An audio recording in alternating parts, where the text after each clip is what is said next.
Okay, I'm going to get us started while we let people join today.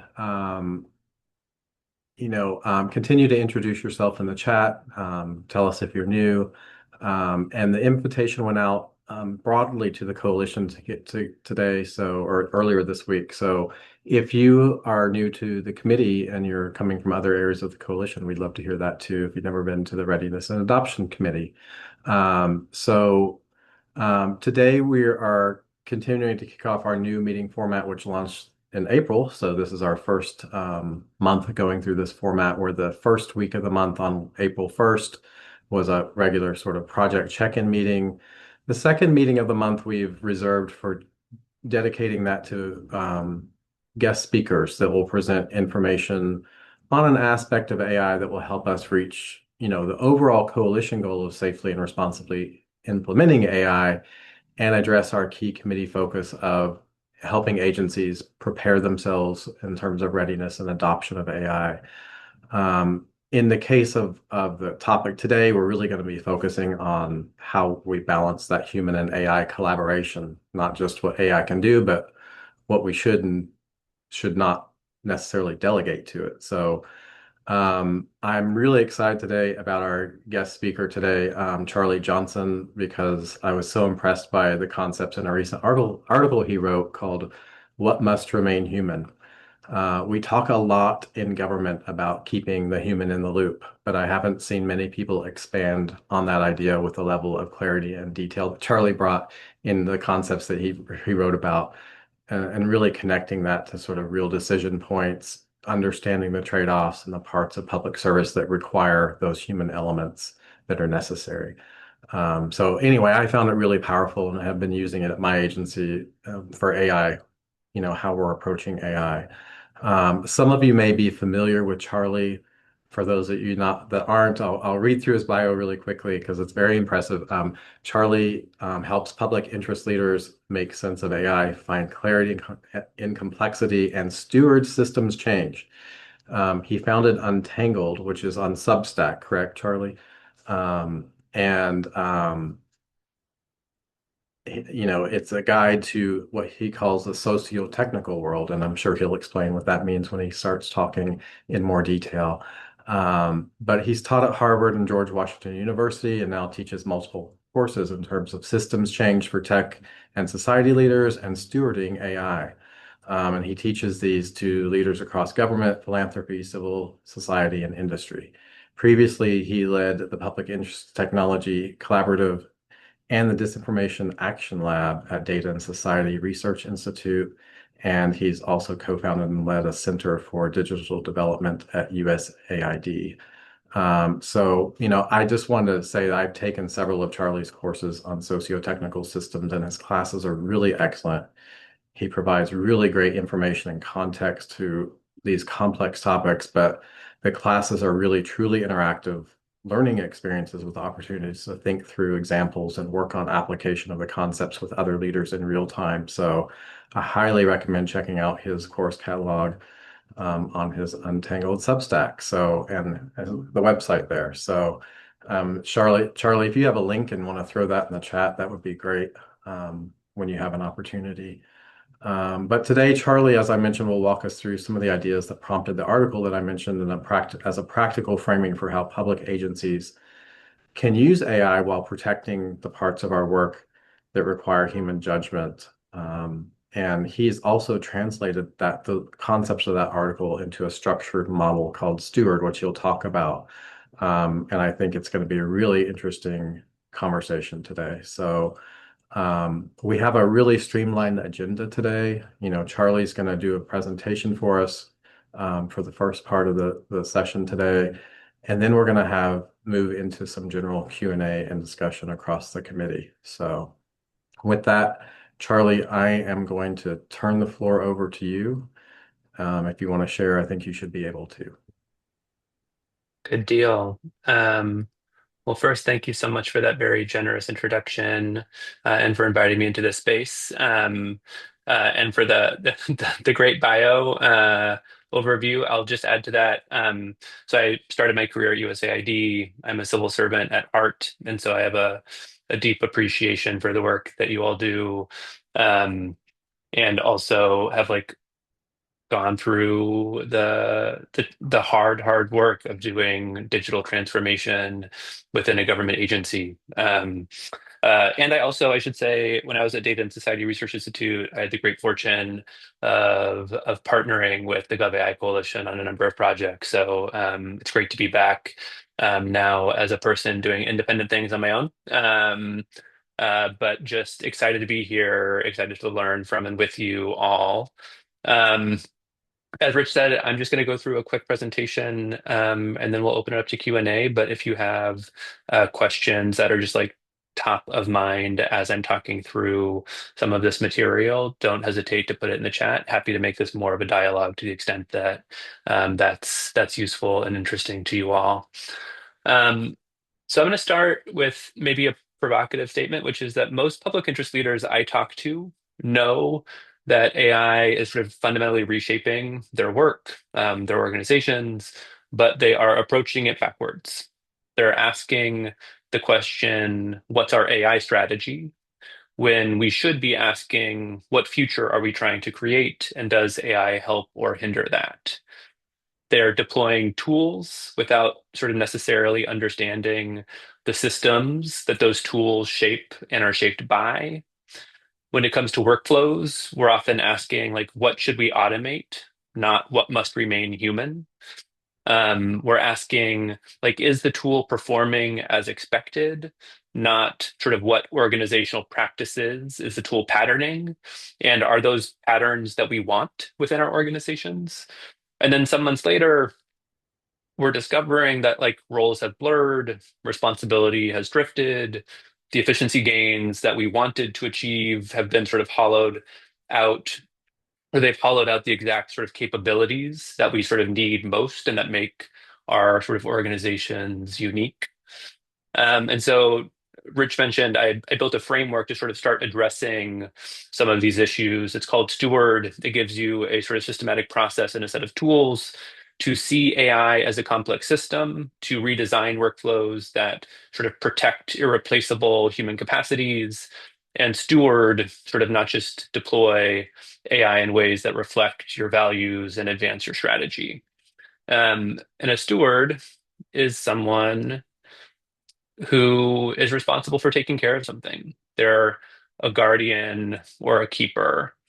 And so I'm going to spend my time today talking through the first two, the first sort of two steps in the process, but just to sort of like overview what they what they entail, sort of in total. S is see the system. T is trace what must remain human and what machines do well. E is evaluate new risks, accountability shifts, and loss. W is workflow redesign. A is adjust interfaces and tempo. R is review what the system teaches. And D is detect drift and design corrective moves. Um, and so I call it Steward not because I love acronyms, even though I think they can be helpful to communicate a sort of set of complex ideas, but because I think the word captures something that, at least in my own sort of read of AI trainings and AI frameworks, it's something that they miss, which is this is ongoing work. It's not like a one-time decision to use a tool, and it's ongoing work that requires responsibility and care.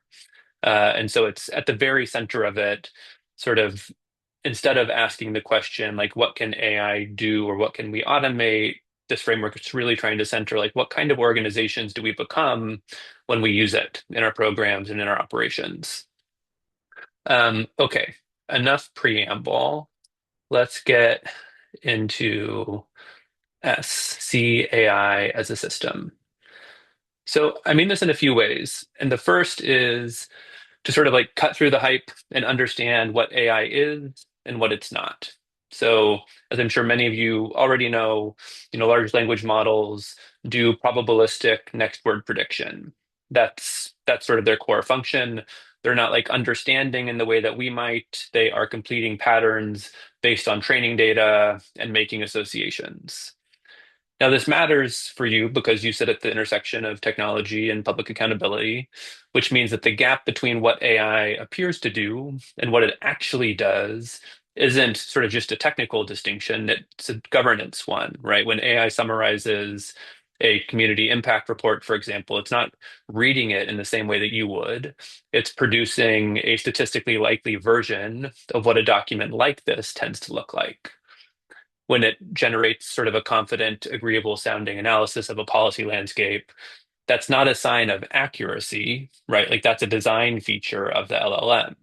AI tools are trained, as you know, on human feedback. Humans consistently rate agreeable answers higher. It turns out we very much like being flattered.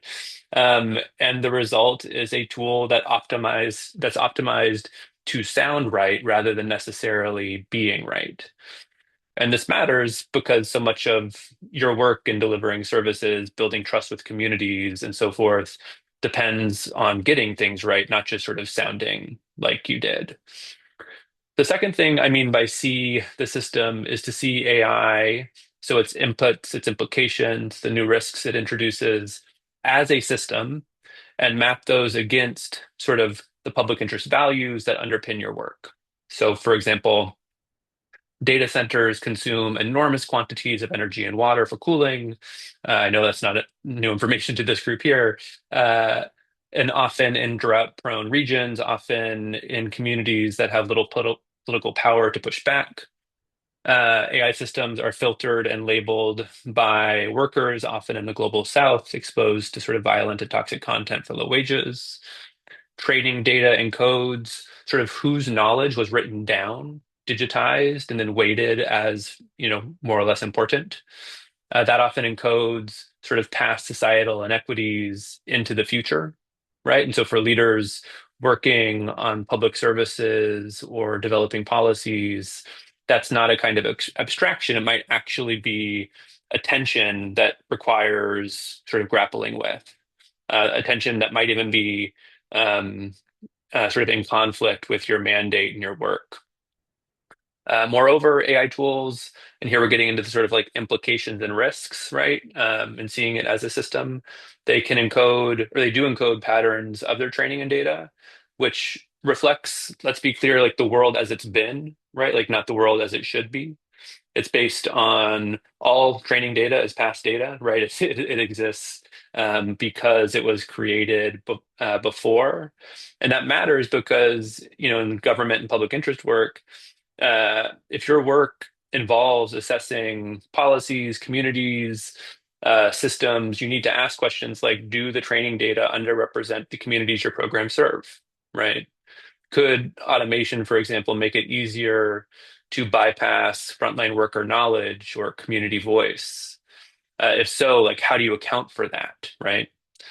And then there's a particular risk for organizations that do oversight and accountability work, which is when you use AI to analyze or characterize systems of power, the tool may reproduce the dominant narratives embedded in its training data, which might be exactly the kind of narratives that you're trying to sort of scrutinize, shift, or challenge.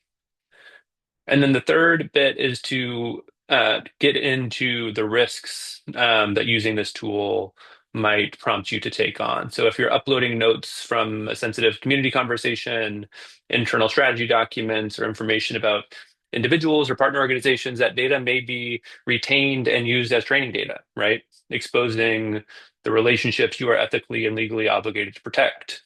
When staff use AI to analyze policy documents, community reports, or program assessments, they may be sharing information about people and organizations that have no knowledge this is occurring.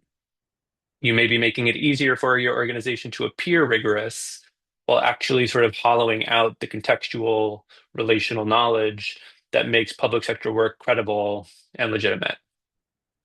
Uh, all right, I'm gonna pause here and check the chat. Okay, we're good to go. Um, And then the third thing I mean by see the system, and this is one of the points, I feel like much of what I've just said is probably material you all have taken account for. The third the third thing I want to emphasize, though, to see the system is to see the organizational system that AI is being introduced into, right? So when I'm working with public sector clients or with civil society groups, one simple exercise I'll often do is have folks sort of try and describe the challenge that they're aiming to address without mentioning AI at all. So, like, what emerges when you take AI out of the frame altogether? Because every AI system, once it's integrated in your workflow, it alters something in your organization, right? It reshapes information flows, it reshapes accountability and power, it changes how judgment is perceived. And so before you deploy anything, you need to sort of name what's likely to shift in your context, which means you have to have a sense of like where are decisions actually being made and by whom? Like who is accountable when something goes wrong? What knowledge gets treated as valid and visible? Who's affected by the outputs? What are the relationships that are key to getting the work done, both internally and with partners in the public? And how might the use of AI shift those dynamics? Once you're able to sort of see AI as a system in these three different ways, you're able to ask the question, what future are we trying to create? And does AI help or hinder that with clarity? And that's the sort of first question that I think all public interest tech leaders should be answering before moving to sort of adoption and implementation. Okay, I'm going to move us along to T. But of course, if you have questions, comments, reflections as I'm going, don't hesitate to jump in. Um, so the next step in the sort of steward process is to trace what must remain human and what machines do well. And this is sort of the core of the essay that Rich just mentioned. Um, so let's say that you sort of decided to move forward. You're clear on your vision, what you're trying to achieve. You understand the costs of adopting the technology. You've built processes to minimize the risks that are implicated by adoption. The question now becomes like, okay, how do we actually divide the labor between machines and people? How do we think differently about the workflows that are in front of us? And I want to start with something that sort of might sound obvious, but I think turns out to be sort of unintuitive, which is that before you ask what AI can do, you have to get really clear on what cannot be delegated, on what must remain human. Because if you jump straight to what should we automate or focus on like what machines excel at, you sort of already made a choice that perhaps you didn't realize you were making, right? So the question we need to be asking ourselves is like, what must remain human? And answering that question is actually kind of hard because we're often not so self-aware of what makes us unique, right? And so maybe I'll ask this to the group. What separates us from machines? What makes us sort of fundamentally human? I'm curious if someone has like a knee-jerk response to that. Emotions. Yep, emotions are one. What else?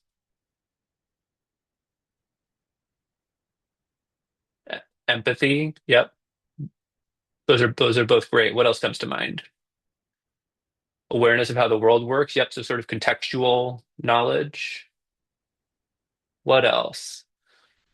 The moment I'm doing evaluations of proposals, I feel like judgment call is still pretty good. Yeah, absolutely. So like the sort of judgment, discernment, judgment under uncertainty, understanding when a rule should be broken. Absolutely. So when are we going against the sort of majority, sort of like consensus, conscientiousness, being human-centered? These are all fantastic. So, you know, collaboration and emotional intelligence, absolutely. So a lot of, I mean, I remember my work in government, so much of it was sort of working to build alignment across different stakeholders, right? That sort of collaborative work that implicates emotional intelligence, relational intelligence, contextual awareness, all that stuff is so critical. But if we start from what can we automate, we're at risk of sort of automating away and hollowing out those really important capacities. And so to sort of give you like my sort of list of things that we can sort of use to anchor to and think through. Machines cannot make meaning, right? They can't decide what matters, right? They can't exercise judgment or discernment. They can't reframe problems or redefine goals. They can't imagine anything that hasn't come before, right? As we said earlier, it's machines are trained on past data. Nor can they draw from implicit knowledge that hasn't been turned into data, right? Like a lot of uh, there's a lot of research on like how much of our knowledge and intelligence is tacit, right? It's not something we're sort of saying out loud that then can be written down to then trade machines. It's built through doing, it's built through experience, it's built through a lifetime. That's not turned into data. And in your context, as public interest leaders working on technology and government, this shows up in tangible and specific ways. So, to just sort of like, uh, based on my own experience, and I'm hoping these will resonate, like contextual understanding might be the organizing history of a community your agency serves, right? The hard won trust between a government program and the people it's supposed to help. A policy leader often knows something crucial that isn't in sort of like any brief or data set, right? That's knowledge about what's actually happening on the ground, what a prior administration tried and failed, and sort of how it shaped sort of trust or stories that the community tells. That knowledge matters. It took years to come about, to come by, and it doesn't exist in a training data set. Ethical discernment in your context might look like, what's the right call when public safety and civil liberties are in tension, right? When the communities perhaps most burdened by a program or harmed by a program are also the ones being asked to sort of trust the government agency implementing it. Navigating those dynamics requires judgment, it requires stakeholder engagement. And all of those things are fundamentally human. Relational knowledge in your context might be what you know because you've been in the room with frontline workers, right? Or with impacted communities, with sort of skeptical legislators, because someone trusted you enough to tell you what they won't say in a public meeting, right? Machines don't have that, and nor will they. Um, Reframing in your context might look like recognizing that the problem isn't actually a program delivery failure, right? Maybe it has more to do with existing power imbalances that made that failure inevitable. But figuring that out, recognizing when the sort of like whole frame needs to shift is a human capacity. Machines, as I've been saying, are trained on the past. They can't imagine a frame that hasn't come before it.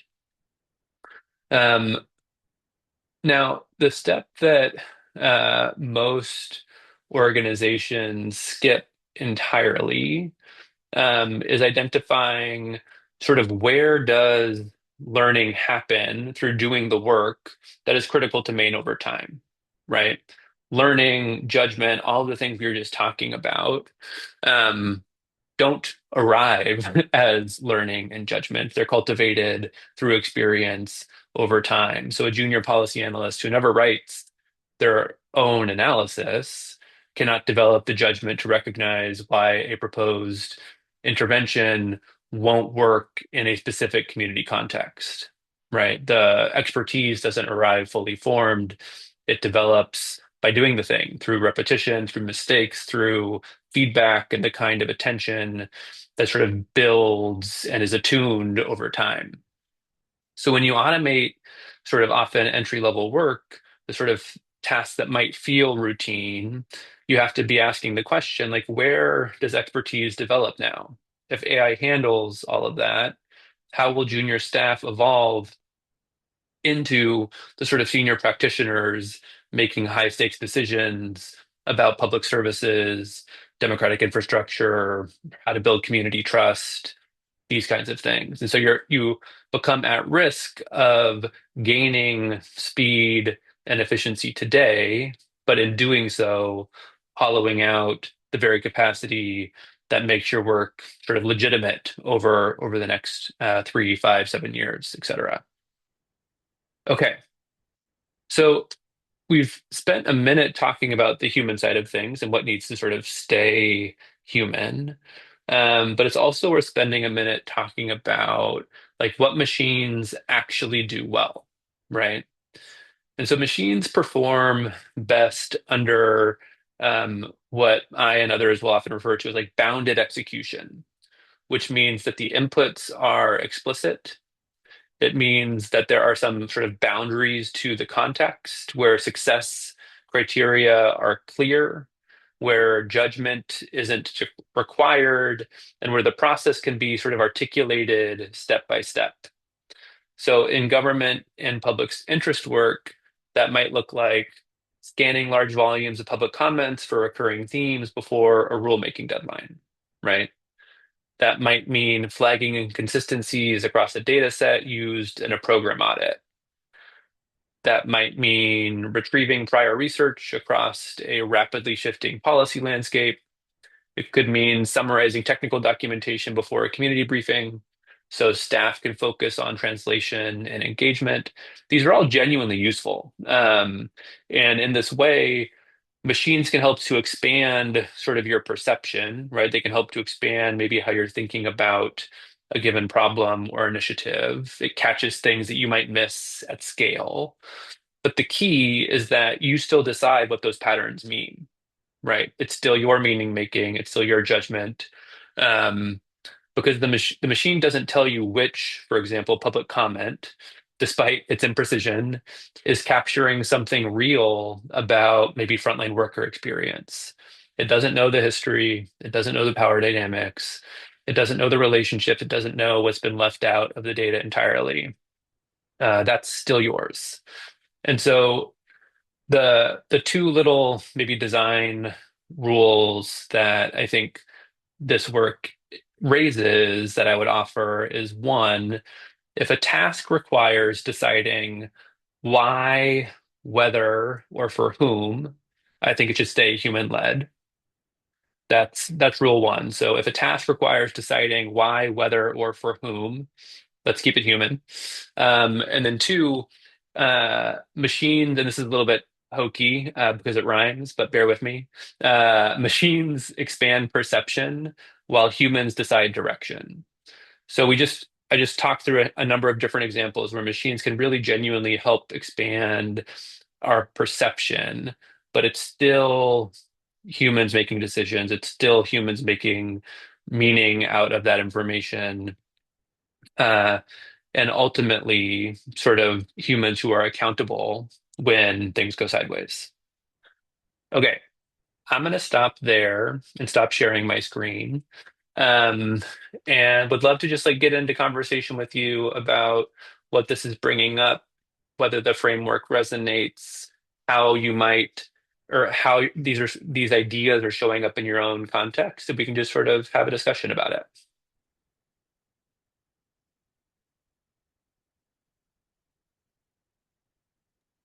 And feel free to raise your hand and make a comment as Albert just did, or throw a question in the chat if you're not able to speak verbally. So, Hey, Charlie. Thanks for doing this, and Rich, thanks for bringing Charlie onto this. I wonder, okay, I've been told, and I have seen like AI is supposed to be moving really fast. A lot of things have been changing, evolutions.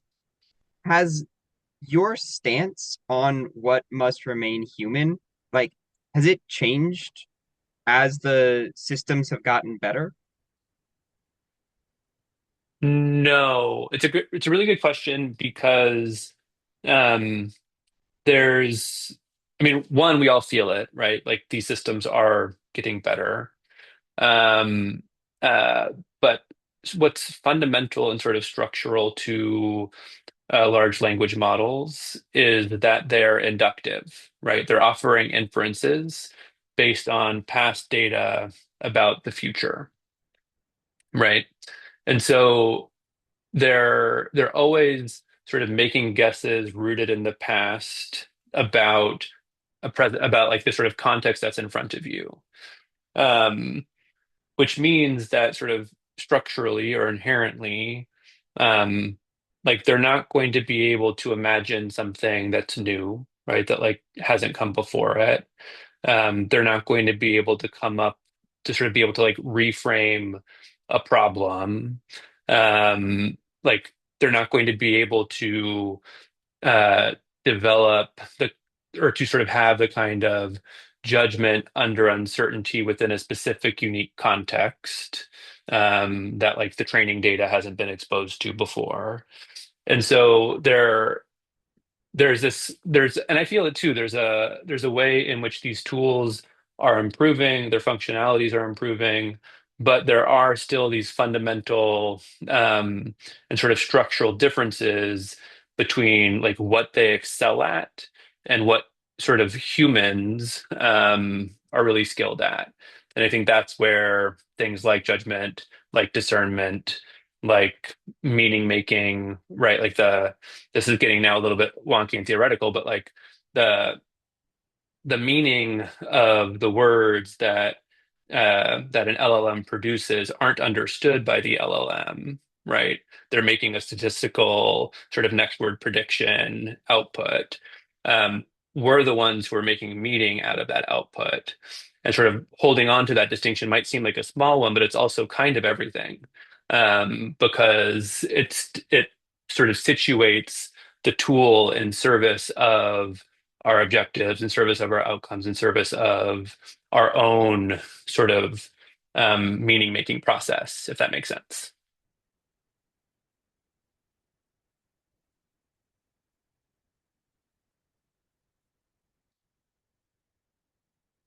And it's really good to see you too, Albert. Thanks for having me. Hi there. I can't find the raise my hand button. This is Lan. For myself, I think this is a important question to reverse the order of strategy and ask the Mm, what first, and to kind of to connect back to traditional business management. There's always vision and culture before mhm. strategy also, so that makes sense. And in real life, I guess, before implementing an idea, say, hey, AI can do this. Maybe then let me think of some AI tools to help with this. Um, Before even going there, kind of knee jerk reaction, uh, ask the question about what it may lead to is important. So the why, as we say, the why first, and then what and how. Right. So when it comes, one example, I guess, is that in some sci-fi scenarios, like the machine can make things efficient. Say, hey, want to conserve energy on the surface, nobody will object to that. But then when conserving energy impacts the need of the human, especially if there is a weaker child, for example, who needs the extra warmth, for example, to maintain, to recover from some illness, then gaining efficiency in the energy assumption consumption is not a top one. It has to be after the human health first need. Mm. So yeah, there are plenty of examples like that, I guess. In one sci-fi book, the controlled the environment basically suck all the air out of the environment, and humans have to pay to have air Yeah. to breathe. So yeah, I do. What you talked about ring a bell or resonate very well with me. But I think you're raising a really important set of points, which, if I'm hearing you right, it's you're stating essentially that like AI is entering an existing system, right? And so even if AI can perform a particular task well and generate efficiencies in a particular context, that might have knock-on effects that lead to unintended harms, that lead to other issues that we didn't foresee. Which is why I think, and this might seem like a small distinction, but it's an important one, um, to start with the question of like what future are we trying to create, and like how might, and like getting clear on that before introducing the lens of the technology, rather than asking the question, what's our AI strategy? I think like helps you see the system that you're engaging, and helps you sort of understand sort of how AI might be a part of a more complex strategy. And so when I was at USAID, I helped to start and ultimately build something called the Center for Digital Development. And so this was like from 2011 to 2018. And it was the rise of mobile technology in international developing country contexts. Everyone's really excited about like how mobile phones might be used to deliver health services or education services in different ways, how it might help us rethink international development, like how we sort of like learn and monitor and sort of like run programs. And my job sort of, I was sort of simultaneously needed to be someone who was like promoting this, while also in my day to day was interacting with people who were coming to me saying like, I want to create a mobile app to do X. And my job became, well, like, okay, tell me more about X. Like, what's the challenge you're trying to address? And sort of after 20 minutes, you sort of like unpack the complexity of that problem. And like sometimes it led to like a partially technical solution, but often the problem had much more to do with social dynamics or with things connected to gender or race or power. Um, and so putting the technology to the side as you're sort of trying to detail and map the problem that you're addressing allows for those other often systemic and sort of structural issues to come into the conversation, so that whenever you sort of bring back in the technology, it's aligned towards the sort of like real meaty problem. Because we've had a history, I think, of when getting excited about technology, turning everything into a technology problem. And so that's part of what part one of this framework is meant to address.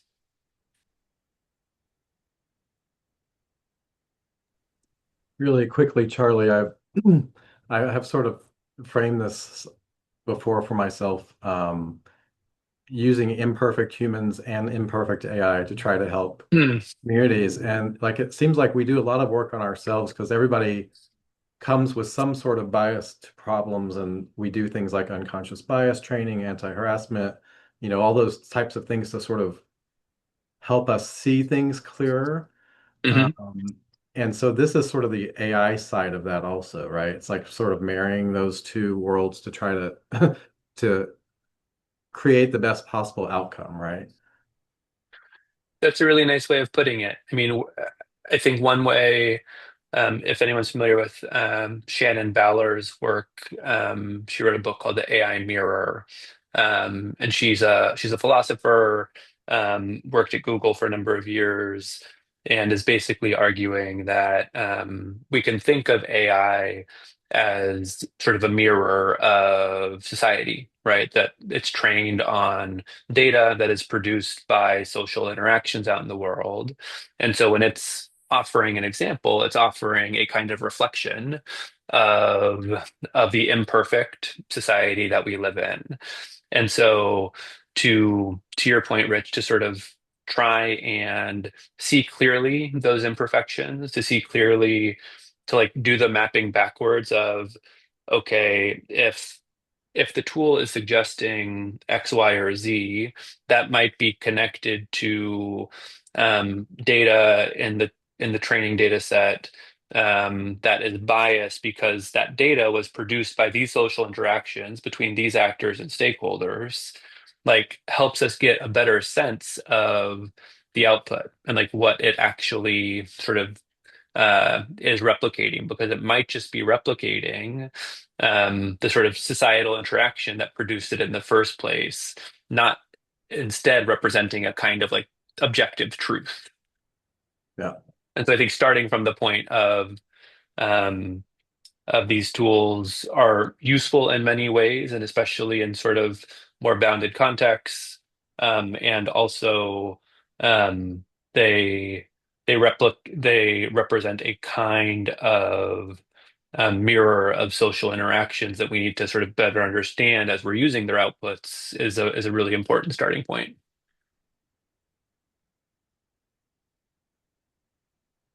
Thanks for that.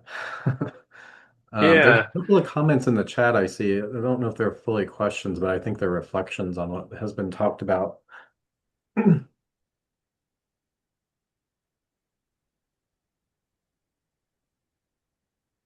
Yeah, so to maybe speak to Nathan's comment, I think that it's a nice articulation of um, how to think about where and whether and how to be involved. That like we might not want to let our hands off the wheel completely here and be thinking about especially like yes in the context of content creation, but also in the context of like as we are redesigning workflows because that's going to happen, right? Where is it critical for humans and sort of the things that make us unique to live within the context of that workflow?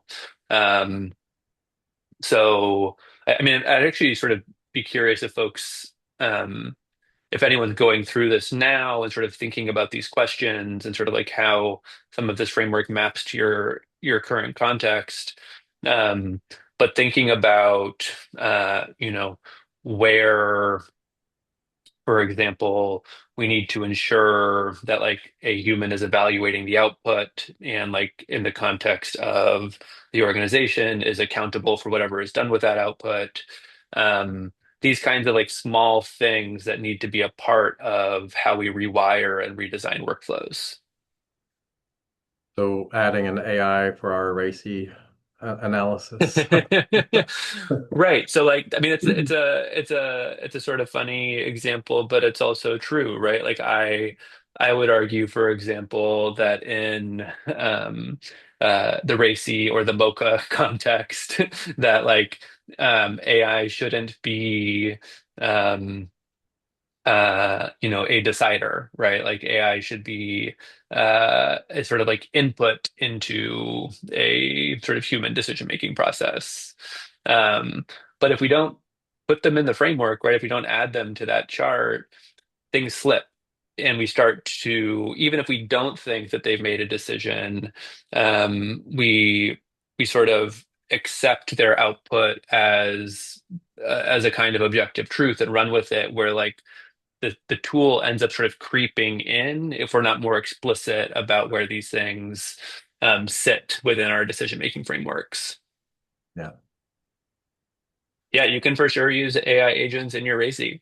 And I think yeah, it's again sounds sort of funny, but I think the more explicit we can be about some of the boundaries between what machines do well and what must remain human, the better off we are in our workflows.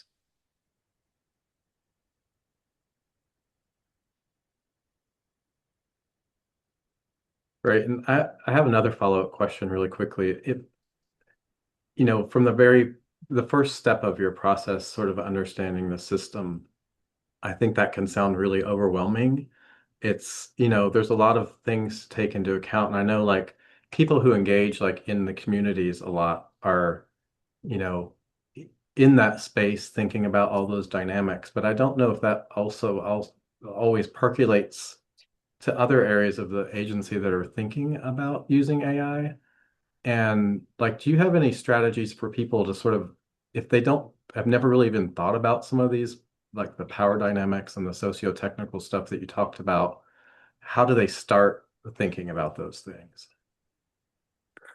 Uh, Absolutely. Uh, I'll say um, that the one of the most, I mean, there's, I'm sort of stumbling over my words because different way of asking the question you asked is like how You could to reframe it. distill how to distill like I mean so I teach two different courses on what you just asked, and so I'm sort of my mind's scrambling to figure out how to summarize in a way that's useful. um but at a fundamental level, like a socio-technical lens is basically understanding how social systems affect technology and how technology affects social systems. Yeah. And so it starts from this basic premise that you are always in relationship with technology. You're always in a kind of feedback loop with technology. Um, and that we need to be able to map that relationship. We need to be able to map those feedback loops in the context of our organizational sort of information flows, power dynamics, cultural norms, to be able to better anticipate how the introduction of a technology is likely to scramble all of those things. Um, and it's not to say that like you get the perfect answer and then you intervene in a particular way and there are no things don't go sideways and there are no problems. Like there that's this isn't intended to give a sort of like future-proof plan, but it's to um, think about the system that the technology is entering into in advance as a way to start to sort of map and anticipate some of the issues you might have in the future. I think I had read in one of your other articles about how technology may exacerbate what already exists politically and like, any sort of problems within the system it's entering, right? Yeah, so to put it differently, like someone who sort of thinks and sees socio-technically would say that like technology is never just a thing. Like it's not a tool. It's not this sort of separate, distinct thing that we tend to assume it to be. It's only ever entangled in you know, the beliefs and values and data that sort of compose the technology and the sort of affordances that that technology encourages, right? And how that technology shapes sort of our experience of it, what we focus on, what we emphasize.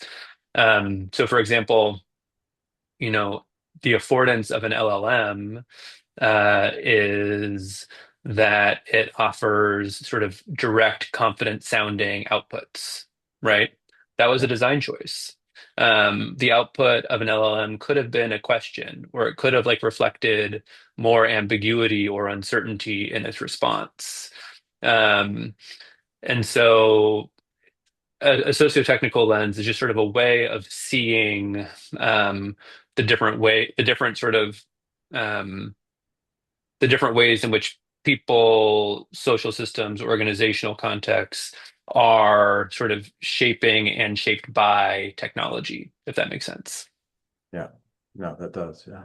And I know that's all a little abstract, and apologies if it's not landing for folks, but the when you concretize that into a specific sort of context, you can map it, right? You can sort of see much more plainly and concretely, like how, like the work that technology is doing in your context, but also like what are power dynamics doing, and what's the sort of organizational norm, and what are these relationships doing, and how do all of those things contribute to the outcome that you're experiencing such that you have a clearer sense of like what actually needs to change. It might be technology, but it might be something else.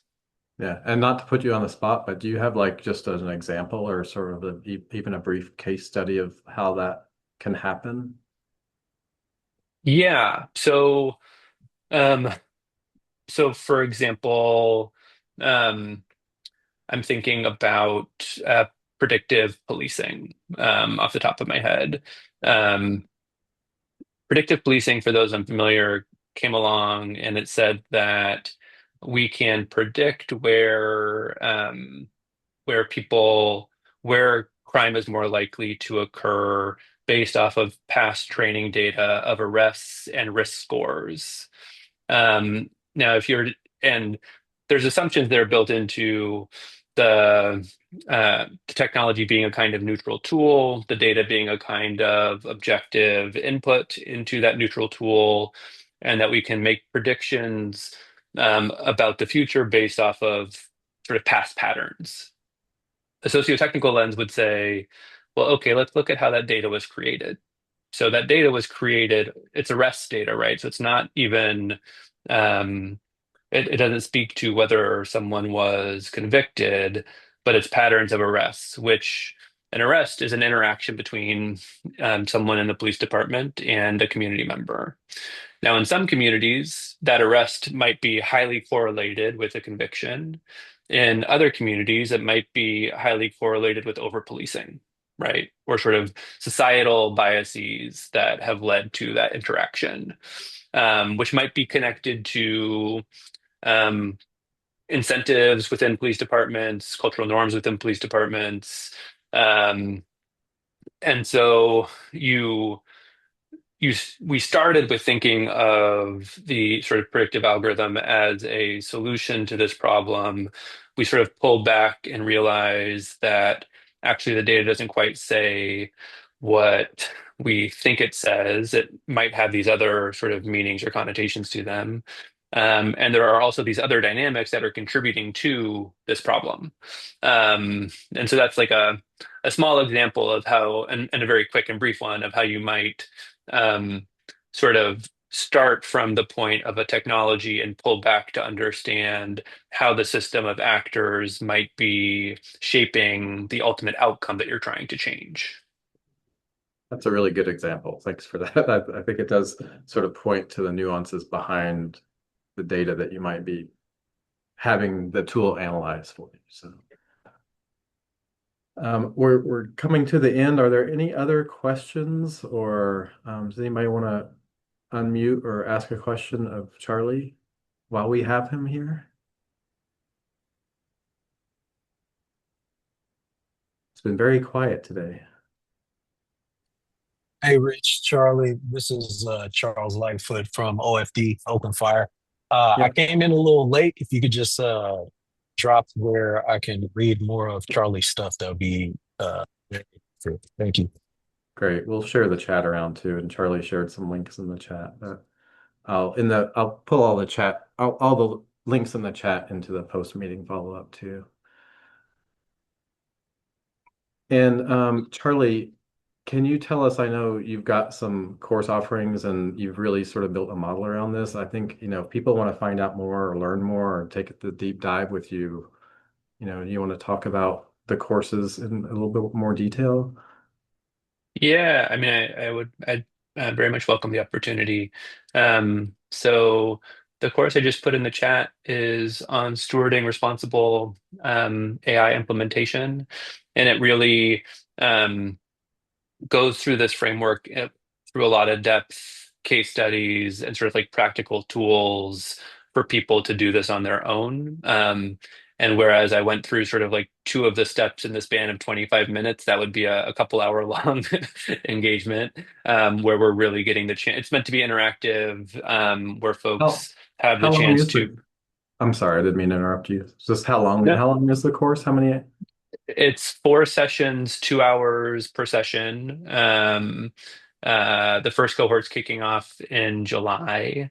Um, and that's really the course for folks who are focused on sort of responsible AI implementation, and are sort of grappling with how to approach that in a way that's like asking the right questions, that is trying to be like really thoughtful and intentional about like what should be automated, what should stay human, how to think about like how accountability might shift in that context and what do we do about it, those kinds of things. I have a separate course on systems change for tech and society leaders, which is much more about uh, sort of how do we change the systems that we're in.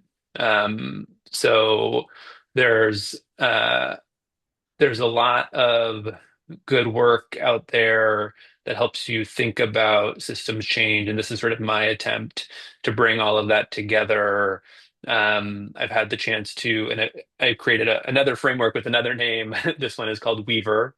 Um, but it's a sort of framework to help you sort of see more clearly the system that you're in, and then think more strategically about how to shift it. And so this gets into it's more or less a strategy course that is applying a complex systems approach to widening the lens, examining the frames, aligning sort of your directional future, or aligning stakeholders towards a directional future, visualizing the actor network. So this again is thinking about how to sort of like map where power lives in your system. And then enacting new interactions is sort of how do you repattern the behaviors of people in your system. And then R is reinforce relational infrastructure, which is about sort of how do you build containers of trust? How do you translate across difference? How do you develop the kinds of organizational skills where, conflict isn't something to be avoided, but is actually like a productive part of um, uh, sort of moving the work forward. And so I've run that 7 different times, through open cohorts and with different universities. And there's actually one coming up starting next Friday, if anyone happens to be like inspired by that little pitch. Um, but I know we're winding down, and so I would just say more than like the sort of course offerings, that I have a deep appreciation for what you all have built. I had the opportunity to attend GovAI's first inaugural annual conference in San Jose, maybe a year and a half ago or 2 years ago at this point. I'm not sure exactly when it was.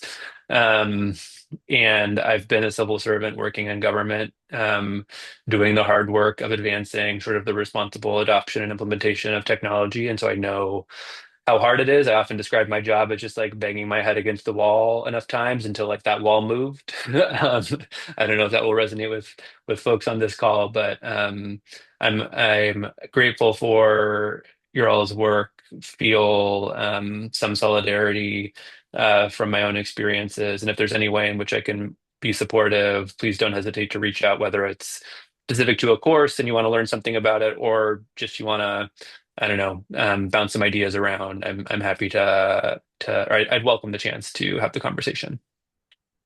Great. Thanks so much, Charlie. It's been great to have you here today, and this has been a really thought-provoking example. And thanks for sharing the information. There are so many courses out there right now, and we encourage people to explore all the options. If you're interested in what you've heard today, definitely feel free to check out the articles and the content that Charlie shared today. And we are really glad to have had you here today to talk about these complex issues. Well, thank you so much for the invitation. And I appreciate you all.